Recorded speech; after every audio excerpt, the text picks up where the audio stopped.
kurang kuat. Halo. Iya, Pak Tobi. Halo, Pak Tobi. Bagaimana kabarnya? Baik, baik, alhamdulillah.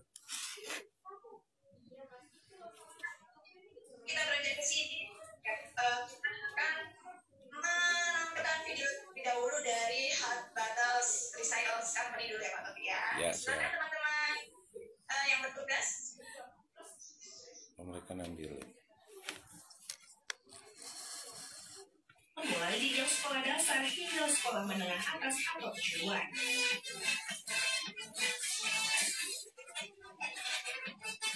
Kasih mengolah sampah plastik menjadi karya bernilai tinggi inilah yang membuat Taufik kerap mendapat penghargaan dari sejumlah organisasi dan perguruan, baik dalam dan luar negeri, salah satunya daripada dunia UNHCR. Dari Malang, Jawa Timur, Tim Liputan, Metro TV.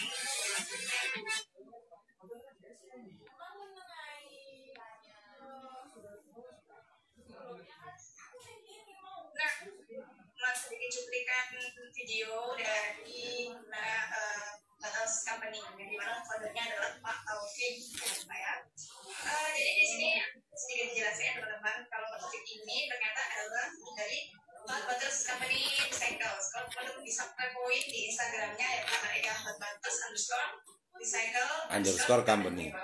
Ya. Nah, jadi Pak Taufik ini adalah founder juga nih dari Sabanto Kostum Mabes TNI di Cilangkap, Jakarta. Jadi itu bagian membuat Informasinya lengkap banget tuh. Informasinya lengkap banget. Siapa yang kepoin tuh? Oh iya, ada di situ. Nah, ini teman-teman sudah bisa dilihat untuk CV dari Pak Taufik ini. Nah, Pak Taufik ini ternyata alumni UMN Universitas Muhammadiyah Malang. Terus kemudian Pak Taufik ini pernah belajar di International School Model Design Ismont. Terus juga founder dari Hot Battles Company Recycle. Terus pernah founder Hot Battles Coffee.co Malang.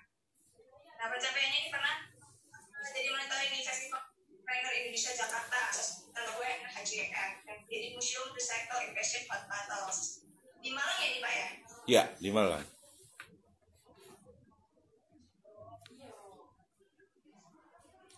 Itu dia teman-teman CV dari Bapak Taufik sebagai founder dari Hot Battles Recycle Company. Teman-teman bisa kepo juga Instagramnya teman-teman ya. Oke Bapak, halo Bapak. Halo juga. Bisa menyapa teman-teman bloggers. Oke. Terlalu serius lah ngomong bapak lah. Panggil kakak atau AA itu kayak ya. Oke. Ya teman-teman mahasiswa, teman-teman maba dari UB, keren banget kalian bahwa ketika milenial itu peduli terhadap lingkungannya, sejatinya dia peduli pada hidupnya dan generasinya kelak sih buat aku gitu. Dan terima kasih sekali atas antusiasnya, atas care-nya terhadap lingkungan, dan salut juga pada kampus UB gitu, punya Green Warrior gitu, punya para kesatria gitu. Tepuk tangan untuk kalian semua gitu kan. Dan itu rasa salut saya luar biasa pada teman-teman UB. Ini yang paling senior tahun berapa ini? Masuk tahun berapa ini? 2000 berapa ini? 2020 ini Kak. Ya. Kak Putu tahun berapa masuk Kak Putu? Oh saya Iya. 2019. 2019. Oke, keren. Jadi mungkin langsung kita sesi ini ya. Jadi pengalaman saya adalah sejatinya saya itu adalah pengusaha. Awalnya adalah desainer busana. Jadi kemampuan saya adalah basicnya adalah desainer busana. Terus salah satu owner dari sebuah tailor di Jakarta di Mabes TNI yang spesialis membuat seragam-seragam militer. Jadi kalau Anda lihat presiden pakai baju loreng mulai dari eranya SBY mungkin. Itu percayalah itu buatan saya, itu buatan perusahaan saya gitu kan. Jadi basicnya pengusaha, tapi sudah 5 tahun ini, saya hampir 5 tahun ini, almost 5 years terakhir ini, jadi saya sudah fokus untuk jadi social worker, untuk fokus jadi sociopreneur. Jadi tetap menjadi pebisnis, tapi yang tadinya taking profit dalam bentuk uang, sekarang bedanya adalah taking profit dalam bentuk didikan gitu, dalam bentuk sebuah nilai-nilai kemanusiaan, nilai-nilai lingkungan. Mungkin fokus saya sekarang adalah itu, karena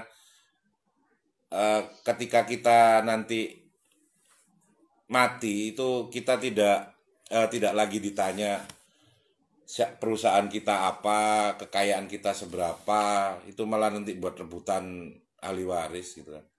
Tapi saya ingin mewariskan sebuah legacy yang more than that gitu, bahwa saya ingin mewariskan sebuah nilai-nilai kepada anak cucu kelak gitu kan.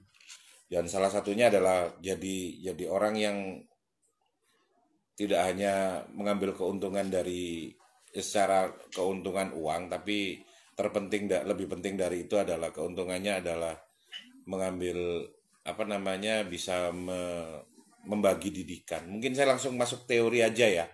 Saya langsung masuk teori. Oke, siap. Jadi kendalikan sampah, selamatkan lingkungan. Secara simpel, next Mas mungkin. Next ya. Jadi kendalikan sampah, selamatkan lingkungan. Jadi kita simpel aja untuk mengetahui bahwa botol itu terurai baru 450 tahun, sehingga bisa dipastikan bahwa botol-botol plastik itu mulai ada sampai hari ini tidak ada satupun yang terurai, tapi mereka menumpuk. Terus kemudian kaleng itu 200 tahun, plastik tipis itu 100 tahun. Kantong plastik yang daur ulang itu 20 tahun, yang daur ulang. Kalau yang biasa ya sama aja. Puntung rokok itu 10 tahun. Terus kemudian Tetra Pak semacam aluminium foil dan kertas itu 5 tahun. Dan yang paling bahaya dan hampir tiap hari kita makan yaitu foam. Styrofoam itu tidak akan pernah terurai. Jadi nanti styrofoam kalian itu bisa bersaksi di kiamat kelak nanti mungkin, atau di kehidupan mendatang akan bersaksi bahwa kalian pernah membuang itu yang akan abadi itu. Next mungkin bercandanya seperti itu. Ya, ini bukti plastik susah terurai. Jadi itu sansik yang mungkin dipakai sasetnya itu sama nenek kalian. Saya pastikan itu nenek kalian yang pakai itu. Ternyata di Teluk Jakarta, di daerah Ancol, itu ternyata ditemukan sansik tahun 70 akhir awal 80-an. Masih mengandung urang-aring. Kalian nggak tahu urang-aring itu apa gitu. Next mungkin. Yaitu Indomie 55 tahun Indonesia Merdeka ditemukan juga. Dan masih utuh, sama sekali nggak habis. Itu hanya setebal saset. Bayangin, saset dan bungkus mie instan. Padahal anak kos itu tiap hari minimal pokoknya kalian deh yang paling banyak bikin dosa di dunia ini gitu. Next. Jadi kondisi lingkungan akibat meningkatnya sampah. Jadi seperti ini tuh hal biasa sekarang kita lihat di sungai. Kalau zaman aku kecil dulu sungai itu paling mentok masalahnya ada si kuning mengambang gitu.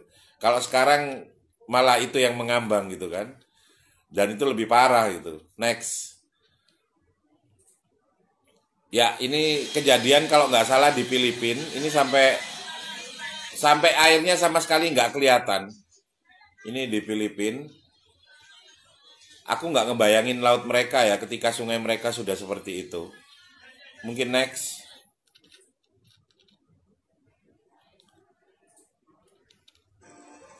Nah ini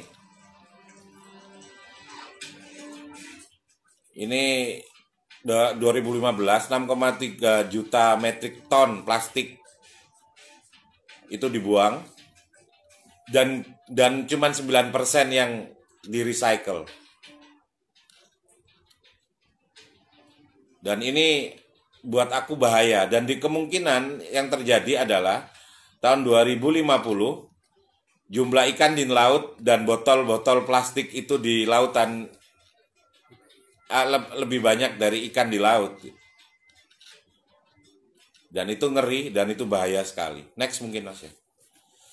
Pemerintah hanya menyediakan fasilitas bawa sampah dari rumah Anda sampai ke TPA. Tanpa pernah mampu membuat peraturan baku penanganan masalah sampah. Jadi orang Indonesia hanya untuk diedukasi memilah sampah pun sampai hari ini belum jalan.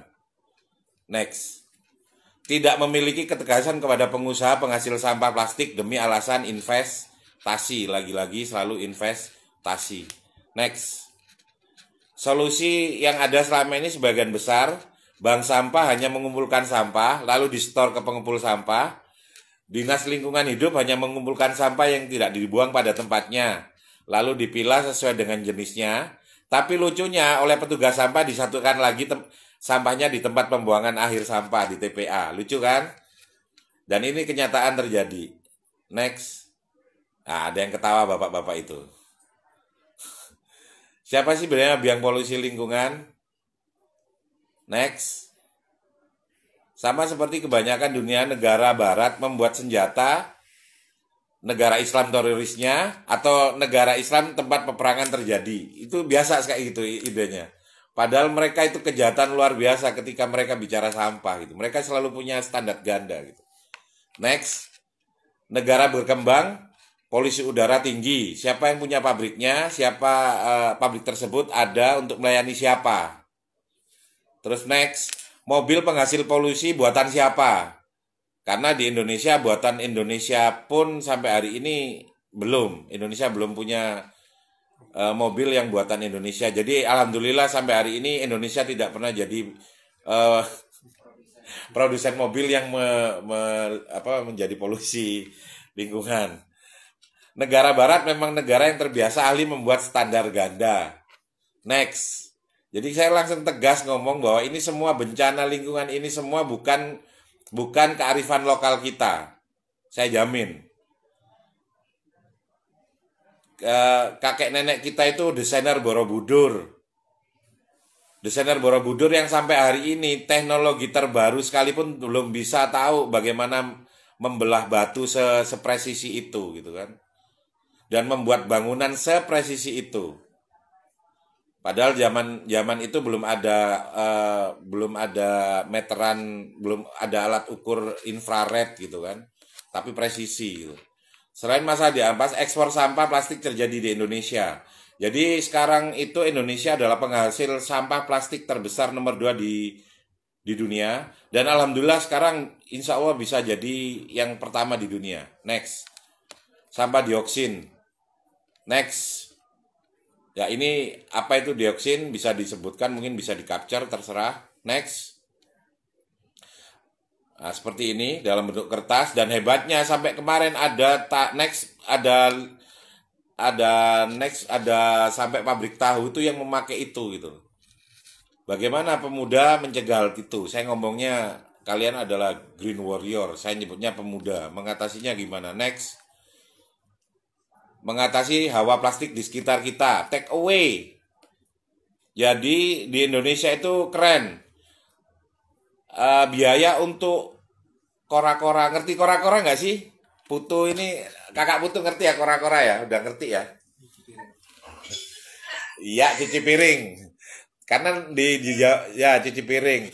Jadi untuk alasan efisiensi, tempat kalian makan itu lebih proper ketika mereka menyediakan ini. Apalagi yang sekarang itu kopi-kopi galau itu ya.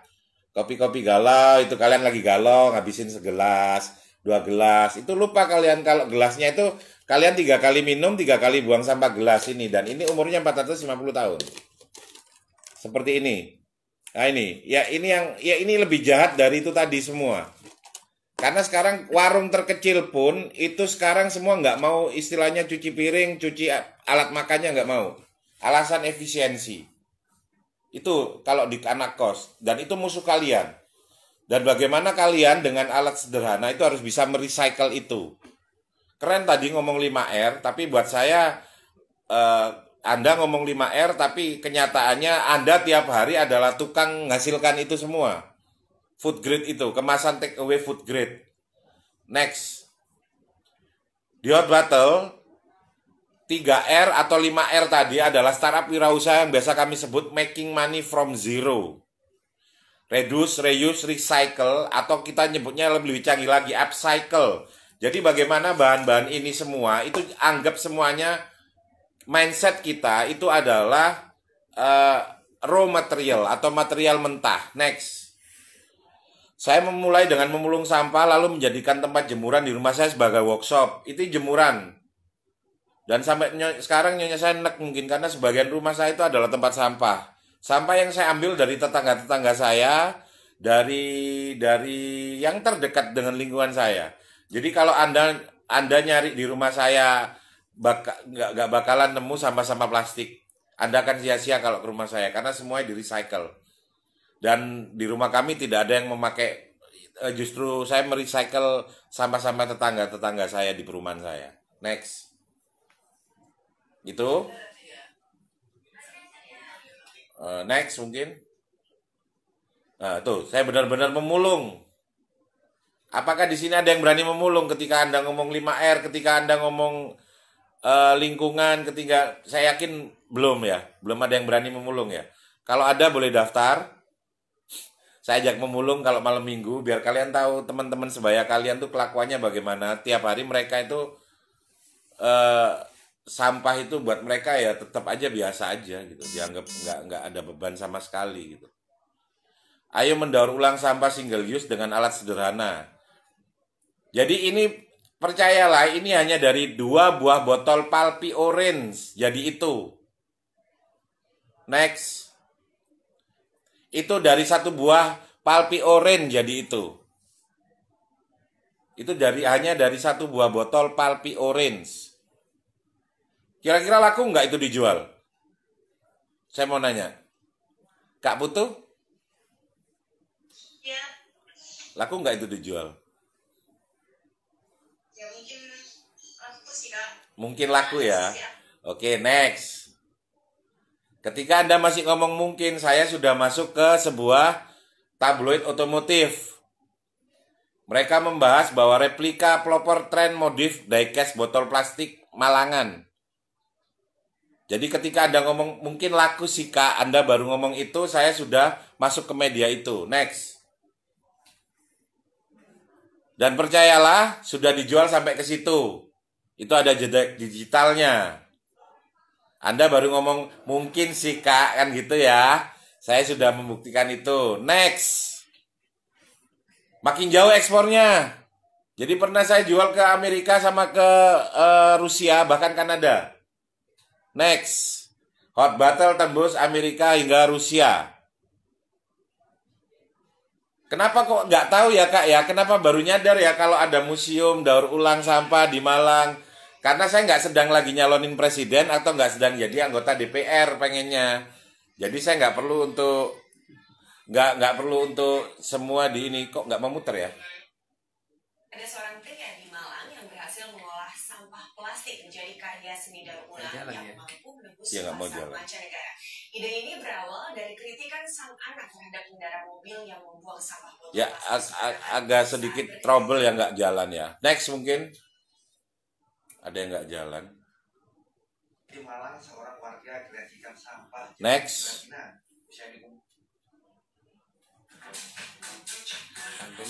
Next. Enggak. Jalan. Itu jalan. Enggak cocok format. Yaitu di acara tahu nggak sih? Next. Sayang sekali ya videonya nggak jalan ya. Membuat museum edukasi daur ulang sampah plastik. Jadi itu tahun 2017. Saya sudah mulai mengadakan pelatihan-pelatihan. Karena kalau sekedar cuman jualan, saya cuman mati nanti dikenal sebagai, oh pengrajin sampah itu ya, gitu aja paling. Tapi saya pengen matinya lebih keren lagi gitu loh. Bahwa apa yang saya bisa ini suatu saat bisa masuk ke kurikulum sekolah dan nanti anak cucu saya juga bisa buat. Jadi kalau Jepang itu punya origami, seni melipat kertas, Indonesia punya hot battles namanya. Jadi seni bagaimana sampah daur ulang single use itu bisa didaur ulang. Next mungkin. Museum kreasi daur ulang pertama, next. Nah, itu jejak digitalnya bisa dicek nanti. Next. Dan rekor pernah ngajari 1.500 guru di sebuah pelatihan selama 1 minggu. Jadi orang Indonesia kalau nggak tahu bahwa sampah plastik itu bisa jadi duit, sampai kiamat mereka tetap akan buang sampah seenaknya. Jadi solusinya sebenarnya ada mata mereka dibuat melek bahwa sampah ini bisa jadi seperti ini. Sampah itu bisa jadi seperti ini. Ini saya dekatkan. Itu mungkin digedein bisa nggak Mas? Saya digedein nggak? Stop dulu mungkin. Ya. Jadi ini dari sampah semua. Ini sampah. Saya tahu mentoknya ibu-ibu botol itu paling ya cuman dibuat pot, digunting. Sekarang mau nanya ini berapa? Segedein aja, Mas. Ini harganya 8.000 yen. Kalau saya jual Jepang. Atau 1.300.000. Kalau ini sering laku di sini, ini harga 300.000. Ini jam waker dan kalau ini udah saya desain, kalau suaranya sudah kayak suara mesin motor. 300.000 bisa pilih desain. Ini dosa-dosa kalian semua ini dari ini. Ini dosa-dosa kalian semua ini. Saya yang ini. Jadi dengan alat sederhana, apa yang kan nggak mungkin habis kalian minum terus ini kalian makan kan nggak mungkin. Jadi ini dengan alat sederhana kalian bertanggung jawab untuk membuatnya jadi berharga gitu.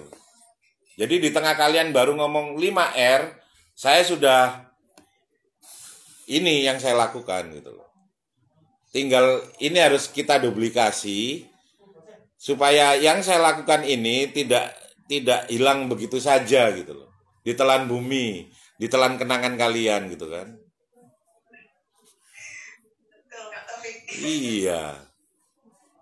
Jadi ini yang tiap hari siang malam saya ikhtiarkan sekarang. Agar bagaimana anak-anak itu mulai sekolah dasar mereka bisa membuat startup wirausaha. Judulnya langsung bukan ngomong lingkungan. Orang Indonesia susah. Tapi bayangin kalau Anda tahu kalau ini bisa jadi uang, kira-kira ada botol rebutan ngambil apa rebutan buang sembarangan? Saya mau nanya. Rebutan sembarangan biasanya. Ya biasanya rebutan buang sembarangan. Begitu tahu kalau ini bisa jadi ini gimana? Rebutan ngambil. Malah rebutan ngambil kan? Nah, rebutan mengolah itu sekarang kita yang harus lakukan. Aksi simpelnya simple as that gitu. Kalau kalian gini, orang Indonesia gini, ayo kalian yang nggak pakai masker, Anda akan kena 50.000. Langsung berani berantem orang daripada kehilangan uang 50.000. Tapi kalau orang Indonesia yang pakai masker kita bayar 50.000, langsung kalau perlu dia mata-matanya dimaskerin semua sampai kepala-palanya sini. Itu orang Indonesia. Itu ya. Jadi ini adalah sebuah solusi yang konkret dan saya berharap bahwa adik-adik maba ini suatu saat akan benar-benar jadi green warrior. Dan saya siap untuk melatihnya ini kapan saja, anytime.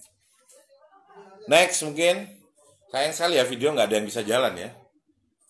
Moga-moga ada yang bisa jalan ya.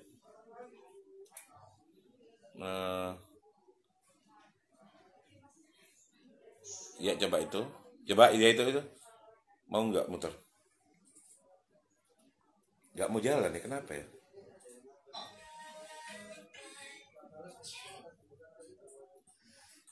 Tapi suaranya ada, cuman nggak mau jalan aja. Tutup dulu mungkin, panggil lagi. Jadi ya mungkin next lah, next. Ya kalau tadi ada yang jadi pemuda pelopor ya, yang United Nation, next mungkin. Ya ini saya diundang di Antv nih. Ini diundang di Antv, studionya Antv. 1 buah botol sama pesedotan, jadi tadi itulah gambarnya. Next.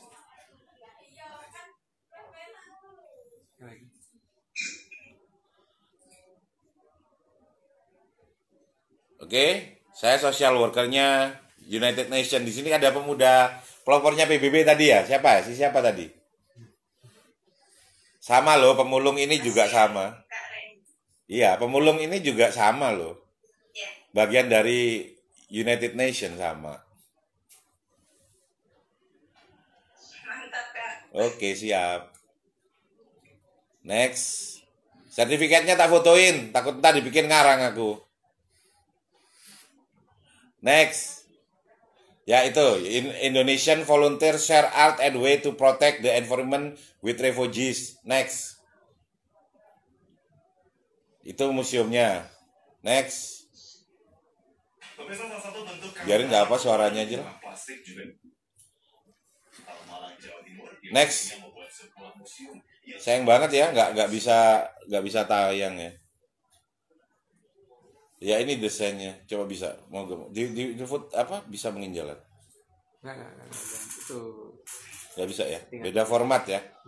Ya next.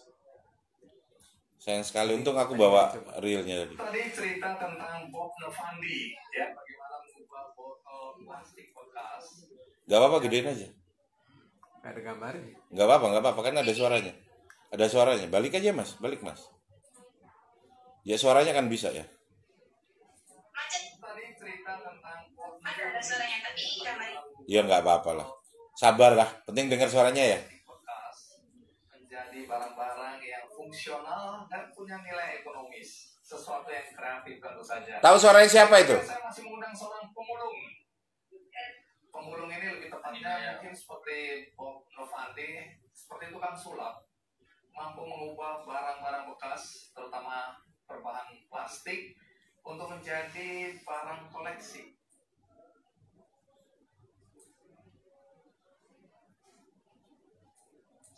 Nomor 45 sekarang ya. Oke.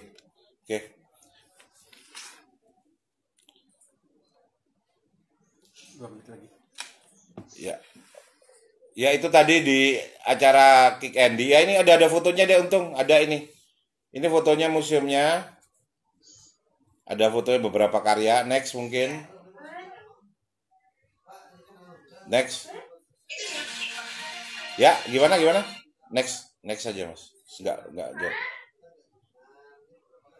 Pemirsa setiap hari. Next.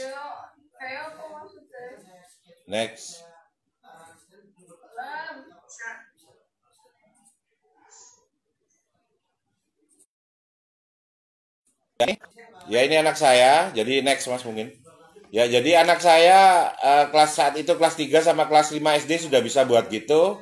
Pertanyaannya Anda Green Warrior udah bisa belum? Belum ya? Ya udah next. Tuh, mereka pulang sekolah sudah memulung. Next. Ya, next. Ya, sayang sekali nggak bisa jalan nih, nggak apa-apa wis. Next.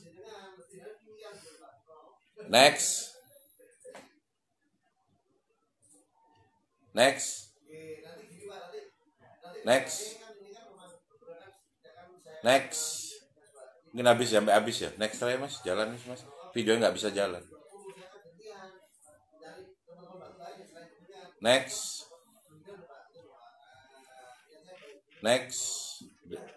Ya itu Gubernur Sulawesi Selatan dan Wali Kota Makassar. Next. Jadi saya punya rumah kreatif di sana, di Makassar. Next.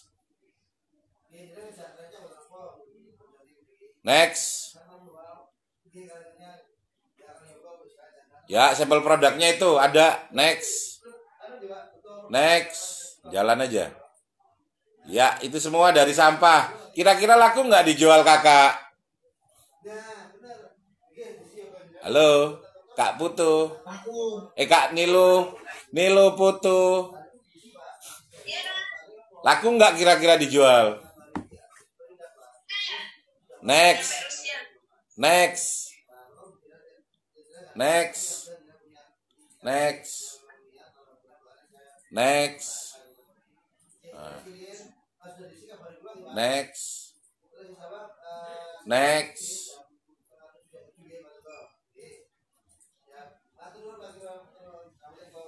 Next. Terima kasih. Selesai. Hebat sekali Kak. Ternyata ini ya apa? Karya apa? Recycle Planner tuh apa? Sampai Amerika, Rusia, sampai Kanada.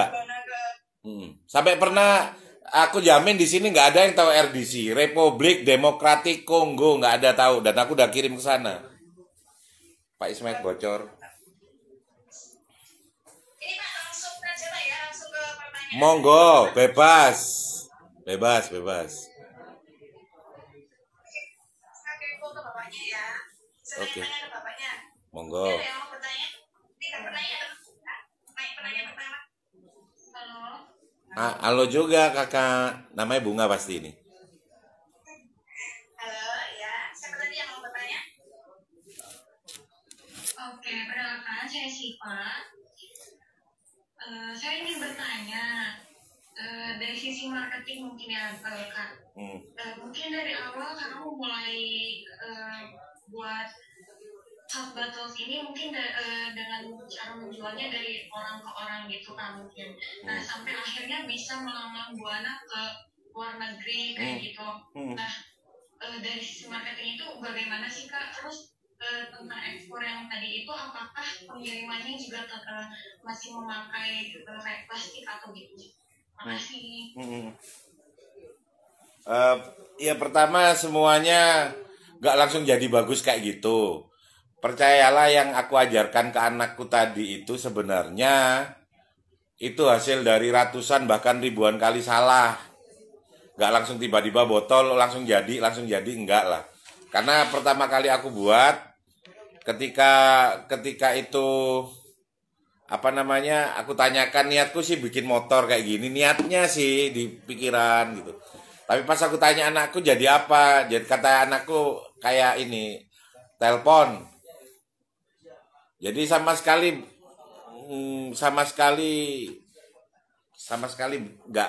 nggak sempurna, semua itu proses itu.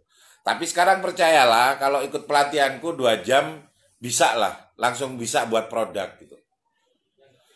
Karena kalau selama mindset kita itu sampah tidak dijadikan sebagai startup wirausaha, orang nggak akan sadar kalau nggak di upcycle kemudian jadi duit. Orang Indonesia itu susah gitu loh. Makanya kita menyamping polanya. Orang Indonesia itu nggak takut mau laut itu kerendam sama plastik, nggak takut. Sama Tuhan aja nggak takut kalau orang Indonesia itu. Percayalah sama aku gitu loh. Jadi jangankan cuman kamu takut-takutin itu. Dan emang manusiawi sampai pohon terakhir bisa ditebang, sampai hewan terakhir bisa diburu, orang tuh baru nyadar bahwa uang itu nggak ada nilainya. Itu sudah pasti, itu manusiawi sebenarnya. Manusiawi banget gitu. Jadi yang terpenting sekarang adalah bagaimana adik-adik di sini tuh bisa membuat sebuah produk minimal untuk melatih mindset kalian, merubah mental kalian bahwa kalian bisa membuat sebuah produk dari A sampai Z itu dari kedua tangan kalian. Saya yakin di sini saya jamin jangankan buat produk dari tangan Anda. Bahkan cewek-cewek ini pun saya nggak yakin kalau nyuci bersih. Kalau nyucinya bersih pakai tangan. Saya nggak yakin gitu loh. Dan saya juga nggak yakin kalau yang kuliah di UB sekalipun sekarang itu mencuci sendiri bajunya. Bisa jadi masih minta tolong sama ibunya gitu. Bangsa kita trouble-nya itu di mental sama kemandirian. Titik, that's it. Jadi ngomong disiplin, ngomong takut, nanti akan mencemari lingkungan. Nggak takut orang itu. Orang Indonesia nggak akan takut apapun. Orang Indonesia ini manusia terberani di dunia sudah. Kamu mau takut-takutin Tuhan, dosa, nggak takut. Mau apa? Dan kalau ngomong suruh orang sini sampai harus nunggu orang sini disiplin, baru kemudian memilah sampah terus disiplin itu, kayaknya sampai kiamat nggak bakal. Tapi kalau orang itu disadarkan kalau ini bisa jadi uang, bahwa ini bisa dijadikan startup wirausaha, tak jamin, gitu loh. Aku jamin sampah kayak gini sama orang akan dimanfaatkan beneran, gitu. Sampai di sini kayak gitu sih. Jadi kalau soal tadi aku masarinya biasa kok. Aku buka apply, kemudian apply di Instagram, ada orang ini, mereka beli, terus kemudian aku kirim ke kantor pos, udah sesimpel itu aja. Yang pasti yang pertama nggak langsung bagus gitu. Pertama hancur banget. Tapi kalau kalian tak jamin 2 jam sudah bisa buat. Karena aku belajar untuk bisa aku ajarkan ke orang. Gitu, karena aku penemunya. Iya. Mas, berarti emang mulai kesalahannya dulu gitu ya Mas ya. Betul. Hampir 8 bulan aku itu nggak keluar rumah hanya untuk meriset sampah botol plastik itu bisa jadi apa, dan itu hasil riset gitu loh. Nggak tiba-tiba aku ke kuburan untuk cari ini untuk cari wangsit, nggak ke kuburan. Tapi benar-benar aku menghabiskan 8 bulan waktuku total untuk aku riset sampah apa, mulai sampah terkecil sedotan sampai sampah botol plastik, bahkan sampai sampah sebesar drum jerigen itu bisa dijadikan apapun. Makanya ketika aku di Kick Andy ditanya, Anda pemulung? Bukan, saya garbage designer, saya desainer sampah. Karena sampah apapun saya tahu solusinya akan jadi apa bisa. Itu aja. Baik, terima kasih Kak Taufik atas jawabannya. Sama-sama. Satu pertanyaan lagi. Ya, saya. Halo, saya ingin bertanya. Halo Mas. Jadi ya. Oke. Yang mana ini? Saya Sinta Fatima. Saya ingin bertanya. Tadi kan sudah dipaparkan ya sangat jelas itu pencapaian apa saja, dan itu sangat luar biasa sekali gitu dalam berbisnis produk ini gitu. Nah, pertanyaan saya adalah bagaimana atau apa sih hambatan gitu dalam berbisnis produk recycle gitu? Hambatan terbesarnya sekarang kita belum meriset. Banyak orang itu cuman sekedar saset nih jadi tas, tapi pas orangnya disuruh make, pede nggak orangnya make? Pasti nggak pede gitu. Terus kemudian saya tadi lupa nggak bawa produk. Saya punya tas, punya produk rajutan, bahkan sweater itu dari kresek ada saya punya. Jadi saya sampai segitunya.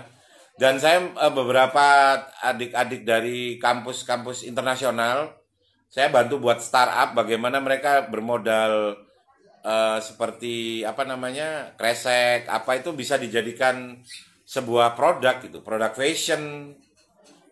Jadi karena orang Indonesia belum merasa pede gitu ketika pakai sis ini pakai bros, pakai jilbab ya, pakai bros ini loh dari tutup botol, kan nggak pede kalian pasti ngomongnya, kan belum pede gitu. Makanya saya buatnya yang nggak dipasang di badan kalian gitu loh.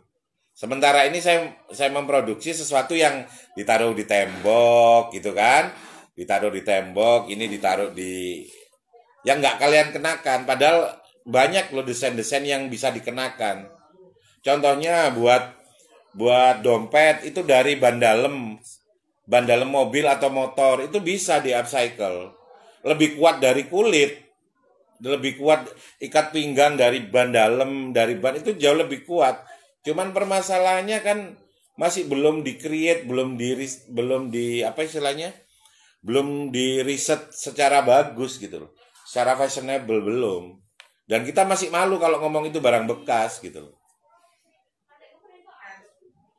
Mungkin itu kendalanya gitu. Kalau mau kita lemah untuk urusan itu sih. Kendalanya itu orang Indonesia masih belum mau belum pede. Padahal kalau orang luar semakin dia itu dari barang recycle mereka makin bangga gitu.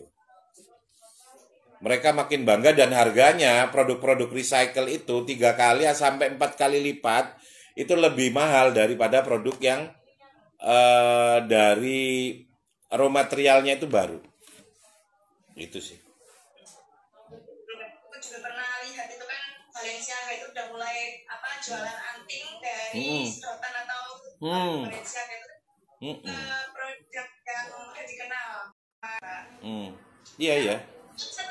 Tapi kan itu perlu diedukasi, Putu. Jadi nggak langsung orang nggak langsung dengan mudahnya pakai sampah. Ini dari sampah kakak, nggak langsung pakai, langsung makin bagus. Tadinya mau diambil, ini dari sampah kakak langsung. Oh ya bagus terus langsung pergi. Tapi kita belum ada kultur bahwa kalau itu dari recycle, malah mereka sebenarnya harus memiliki penghargaan yang lebih tinggi gitu terhadap produk tersebut. Gitu sih mestinya. Udah mulai ada kultur kayak gitu. Siap. Kalau aku sih bebas, aku sampai besok juga mau. Mungkin satu pertanyaan lagi,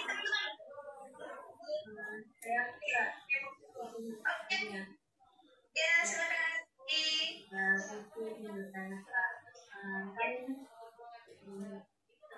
Itu ya kayak kan pertama pasti kakak ingin membuat apa sih? Selain itu aku motivasi untuk mendorong menjadikan botol itu sebagai restoran itu motivasi itu apa? Kemudian menanggapi hal seperti misalkan di awal itu sebelum melaksanakan apa bisa itu dan dengan secara baik apakah mendukung atau bagaimana?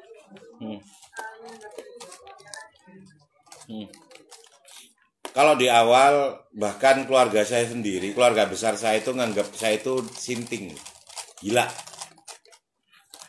Jadi nggak ada orang-orang normal itu kepikiran ini itu diriset untuk kemudian jadikan produk, nggak ada. Dan saya memang saat itu tertantang bagaimana saya kan pelatih bisnis buat pemula ya, buat startup pemula, buat adik-adik yang mereka itu bagaimana bersemangat untuk membuat startup tanpa uang. Prinsipnya itu tanpa uang. Makanya hashtag saya making money from zero. Karena memang pengen membuat startup tanpa uang. Karena ketika kita membuat startup tanpa uang, sekarang bangkrut, besok pun kan ya bersemangat lagi karena memang gratis gitu loh. Dan di awal tantangannya kalau buat saya ini memang harus bisnis modern. Saya menyebutnya gini, ini future job gitu loh. Karena sampah itu jujur mau ada 5R, 10R, 20R kayak ukuran foto ya. 20R, 10R gitu kan. Sebenarnya sampah itu tidak akan pernah makin habis. Demi Tuhan nggak akan. Dia akan bertambah banyak beriringan dengan jumlah manusia. Sehingga solusinya sekarang, bagaimana sampah tersebut tidak serta-merta langsung sekali pakai dibuang. Tapi bagaimana ini kemudian di-upcycle lagi, dijadikan sesuatu yang lebih berharga. Even dengan alat sederhana. Kayak aku cuman peralatanku, percayalah. Cutter, gunting, lem tembak. Udah itu aja alat-alatku. Jangan dianggap ini warna kayak gini ya. Oh berarti kakak pakai cat gini-gini. Ya enggak lah, ya cari botol warnanya biru. Kalau mau warnanya merah, cari sampo yang warnanya merah. Paham ya? Sampai di sini paham ya? Jadi jangan dianggap bahwa ini semua pakai uang. Enggak pakai uang. Modal gunting aja, tapi jadi uang. Gitu loh. Jadi yang terpenting sekarang, spirit ini yang penting nyampe dulu sekarang. Kan kita cuma dibatasi waktu ya. Jadi semua adik-adik di sini, spiritnya yang penting nyampe. Bagaimana saya itu ingin menstimulus bahwa sampah ini adalah future resources. Jadi sumber daya masa depan. Yang ini akan bisa dijadikan sesuatu. Dan siapapun yang bisa mendaur ulang, upcycle-nya, memanfaatkan resource ini, dia nanti yang tidak hanya akan jadi hero, tapi dia juga akan jadi orang terkaya di dunia. Percayalah sama aku. Kan sekarang kalian belum tenggelam sama sampah, belum kan? Belum pernah rasanya tenggelam sama sampah kan? Dan suatu saat ketika itu terjadi, orang yang bisa menyelesaikan masalah sampah, dia adalah hero. Itu sih buat aku. Dan sekarang aku cuman menstimulus aja. Ini loh kalau mau diutak-atik gini loh jadi duit gitu. Dan orang Indonesia jauh lebih tertarik ketika dipancing ini jadi duit. Sama kayak masker tadi loh. Gak pakai masker 50.000. Orang berani berantem daripada harus hilang 50.000. Tapi kalau siapa yang pakai masker dapat 50.000, semua akan rebutan pakai masker. Dikasih giveaway kakak, giveaway 50.000 siapa yang pakai masker, mereka akan rebutan pakai masker. Itu Indonesia harus dibalik. Logikanya harus dibalik. Buat aku sih seperti itu. Terus aku titip ya, buat kalian yang memang tertarik untuk membuat startup wirausaha, di YouTubeku itu ada semua prosesku. Aku punya banyak video-video yang mulai dari 3-4 tahun yang lalu, awal, proses dari awal. Bisa di subscribe deh. Itu semua mulai tahun 2017. Aku nggak butuh subscriber sih sebenarnya. Tapi percayalah, prosesku semua aku simpen di YouTubeku rapi banget. Jauh sebelum Atta Halilintar itu punya subscriber jutaan dan kaya raya, aku sudah menyimpan di sana supaya kelak siapapun bisa mengakses itu gitu loh. Jadi kalau mau mensubscribe, Taufik Saguanto, like my name, Taufik Saguanto, pakai Q ya. Jadi jangan salah K, Taufik Saguanto atau hashtag making money from zero udah keluar kok. Aku kalau nggak gitu pemulung kreatif udah keluar. Karena memang pandemi, aku 7 bulan ini sama sekali nggak boleh pelatihan secara langsung. Aku rindu pelatihan sebenarnya sekarang ini. Biasanya aku setahun tuh bisa sampai 50-60 titik seluruh Indonesia. Ini sama sekali stuck aku sekarang. Jadi mungkin bisa akhirnya aku buat konten-konten di YouTube untuk mengajak orang-orang yang bermodal nol. Itu ngobrol mereka ya untuk memancing kalian lah. Karena percayalah, tenaga kerja nanti semakin lama semakin sedikit. Apalagi sekarang ada Meli Guslau ini. Jadi kemungkinan kalian untuk lapangan kerja kalian ini makin sedikit, percayalah.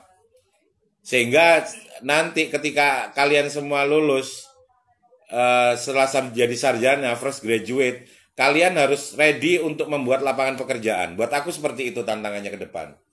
Dan siapapun yang modalnya udah gratis, sampah kan gratis nih modalnya.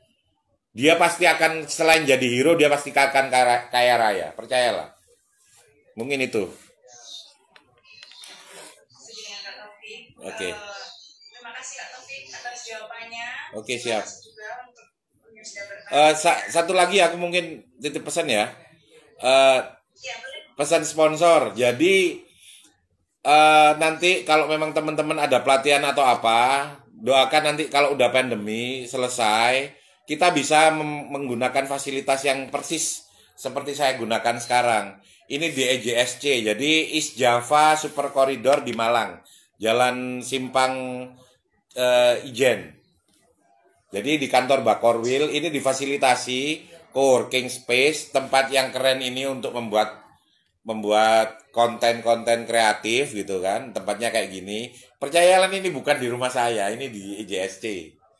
Jadi di sini difasilitasi gratis untuk teman-teman yang ingin belajar kreatif, dan saya adalah salah satu in-house trainernya di sini. Jadi kalau mau belajar tentang startup wirausaha atau apapun, bisa bareng-bareng kalian ke sini, bisa nanti kita buat kelas, open class, bukan open mic ya, karena saya bukan komika gitu kan. Ya langsung kita bisa buat startup wirausaha di sini dengan sampah. Jadi nggak usah pakai uang deh, gitu aja loh.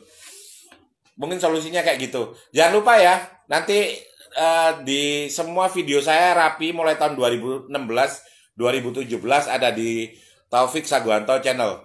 Bisa Anda pelajari di situ. Nah, itu teman-teman dari Kak Taufik. Catat ya teman-teman. Siap. Kalau buat subscriber enggak butuh. Minimal buat kalian itu ada gambaran gitu bahwa ini semua enggak simsalabim dalam 1-2 hari selesai gitu. 1-2 hari jadi kayak gini gitu. Enggak, proses panjang. Pasti ada Harus dong, harus ada effortnya dong. Jadi ini loh biar kalian nggak, jadi aku pengen membuat kalian merasa berdosa setiap ke kopi apa gini loh. Setiap gini kalian langsung ngerasa kalian kayak selingkuh gitu loh. Menyelingkuhi alam ini gitu. Ini loh. Kalian biasa selingkuh sama ini kan? Tiap hari kan? Ya apa enggak jujur?